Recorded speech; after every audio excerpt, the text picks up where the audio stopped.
7.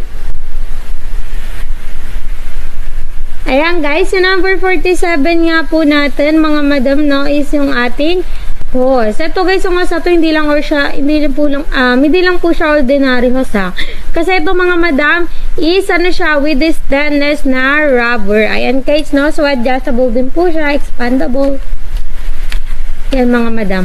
So ito mga madam, hindi po siya mabilis masira. Perfect siya for hot and cold. Yes, for heater, yung hose na to. Kay 32, perfect to guys. Okay, ayan guys, number 47 po natin mga madam, is sobrang ganda talaga, no. Madami, go nyo na to. Ako sa inyo, bibili kayo ng heater, tapos walang hose. Ito na ibili nyo. Kung bibili naman kayo ng heater for faucet, ganito yung mga bilhin yung hose guys. Kasi ito yung perfect, kahit maano-ano nyo yan guys, kahit ganyan-ganyan ninyo yan, hindi po yan basta-basta mabubutas. Okay, ayan mga madam, number 47 natin sa ating yellow basket.